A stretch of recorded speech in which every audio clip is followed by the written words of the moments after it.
প্রসূতির যে অবস্থা, যে জাল স্যালাইন তার শরীরে গিয়েছে, এই যে স্বাস্থ্য ব্যবস্থার দিকে চোখে আঙুল দিয়ে একটা জাল চুরির ব্যাপার এখন সামনে আসছে। ওষুধে, স্যালাইনে, কি বলবেন? একজন মহিলা, তিনি একেবারে জরুরি অবস্থায় এসে পড়েছে। আপনারা জানেন পশ্চিমবঙ্গের কি অবস্থা। একটা রাজ্যের শিক্ষা স্বাস্থ্য দপ্তর যদি শেষ হয়ে যায় তাহলে যা হওয়ার সেটাই হচ্ছে। আপনারা দেখতে পাচ্ছেন শুধু শুধু এই স্যালাইন কেলেঙ্কারি নয়, আপনারা দেখলেন বেশ কিছুদিন আগে কি ভয়াবহতা গেল, যেখানে সারা বাংলা জ্বলে উঠেছিল, সারা পৃথিবী জ্বলে উঠেছিল। কিন্তু সেখানে কি হলো আপনারা দেখলেন কি? আপনারা যারা মিডিয়া বন্ধুরা, আপনারা প্রচুর পরিমাণে আপনাদের জন্য সাধারণ মানুষ দেখতে পেয়েছিল যে সেভাবে ঠান্ডা করে দেওয়া হলো। শুধু বড় বড় বাতলিং এই মুখ্যমন্ত্রী দিয়ে গেছেন, এই মাননীয়া দিয়ে গেছেন। তাই আজকে শুধু জাতীয় কংগ্রেসের হয়ে নয়, আমরা এসেছি সাধারণ মানুষের দাবি নিয়ে যে এই পশ্চিমবাংলায় শিক্ষা স্বাস্থ্যে যে নৈরাজ্য চলছে, আজকে শাসক যে শোষকের ভূমিকায় রয়েছেন। আপনাদের হয়তো মনে নেই, বামফ্রন্ট জামানায় তখন স্বাস্থ্যমন্ত্রী ছিলেন সূর্যকান্ত মিশ্র, তখন মুখ্যমন্ত্রী ছিলেন বুদ্ধদেব বাবু। কিন্তু তখনও আপনাদের নিশ্চয়ই মনে থাকবে যে বিধান শিশু হসপিটালে এই অবস্থা হয়েছিল। 7-8 জন, যদি আমাকে তথ্য হয়তো ঠিকভাবে নেই। তাই কি মুখ্যমন্ত্রী বলেন যে বামেদের আমলেই ঘুঘুর বাসা ছিল স্বাস্থ্য দপ্তরে, তাই এখন? দেখুন, সে কথা তো কন্ট্রোভার্সিয়াল কথা, সে কথায় আমি যেতে চাইছি না। কিন্তু আমি যেখানে যেতে চাইছি, তখন বিধানসভায় এই আজকের শাসক ছিলেন তখন বিরোধীদের ভূমিকায়। তখন সেই চাপে সূর্যকান্ত মিশ্র বাবুকে এবং বুদ্ধদেব বাবুকে বিবৃতি দিতে হয়েছিল বিধানসভায়, এবং 3 দিনের মধ্যে 72 ঘন্টার মধ্যে তাদের বিরুদ্ধে ব্যবস্থা নিতে হয়েছিল। কিন্তু আজকে দেখুন, আজকে যে শাসক, তারা শোষকের ভূমিকায়, তাদের কাছে এসবের কোনো মূল্য নেই, জীবনের কোনো মূল্য নেই। তারা শুধু বোঝে অর্থ, তারা শুধু বোঝে টাকা।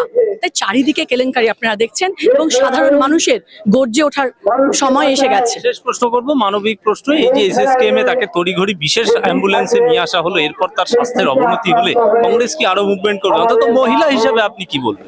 নিশ্চয়ই জাতীয় কংগ্রেস, আজকে প্রদেশ কংগ্রেসের নেতৃত্বে আমরা এসেছি। আমাদের তো রাস্তায়, আমরা তো ক্ষমতায় নেই, কিন্তু আমরা মানুষের পাশে আছি। জাতীয় কংগ্রেস সবসময় ছিল, আছে, থাকবে। এবং আমাদের নেতারা আপনারা দেখছেন, শুভঙ্কর সরকার রয়েছেন, অমিতাভ চক্রবর্তী রয়েছেন, এবং তাপসদা সবাই রয়েছেন, যে তারা আরো বৃহত্তর আন্দোলনে আমরা নামবো। এবং এই পশ্চিমবাংলায় যতদিন জাতীয় কংগ্রেস রয়েছে, সারা ভারতবর্ষে রয়েছে, আমরা একটা অন্যায় হতে দেব না। আমরা সব সময় মানুষের পাশে আছি। যে বিশেষ অ্যাম্বুলেন্সে ভদ্রমহিলাকে আনা হলো, যে প্রসূতির এই যে জাল স্যালাইন দেওয়া হলো, তার তো জীবন সংকটাপন্ন।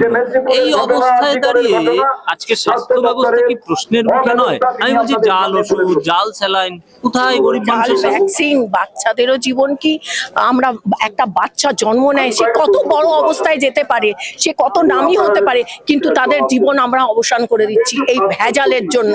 কেন কি আমরা পথে নেমে এই ভেজাল যে স্যালাইনটা বয়কট হয়েছিল, হ্যাঁ, সেটা ফির কে করে ওখানে চলে গেল?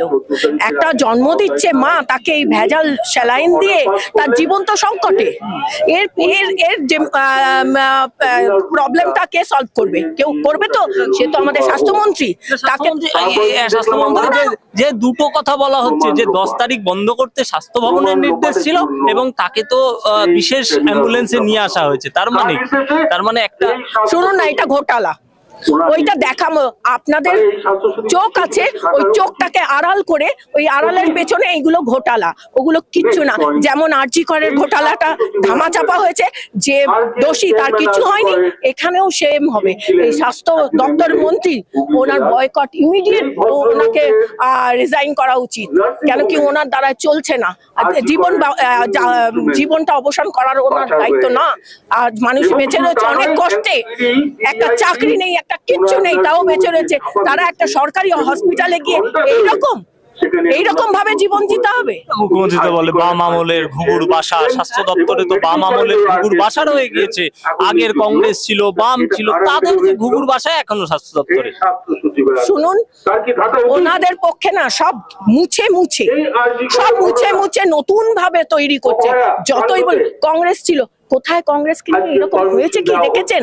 না সিপিএম কে নিয়ে দেখেছেন? কেন এদের ভেতরে এত ঘোটালা? অ্যাকচুয়ালি কি বলুন তো, ইনি যা করছেন করে যাবেন। কেন অপর মহলের হাত আছে মাথায়? এই মোদি মমতা এক। এখনো উনি যে কোনো কর্ম করছেন, যে উনি যাচ্ছেন, আমি বেঁচে ফিরে আসবো, আমাকে কেউ আটকাতে পারবে না। যতক্ষণ মোদি আছে, আমাকে কেউ আটকাতে পারবে না পশ্চিম বাংলাতে। এই পণ ধরে রেখে দিয়েছেন উনি।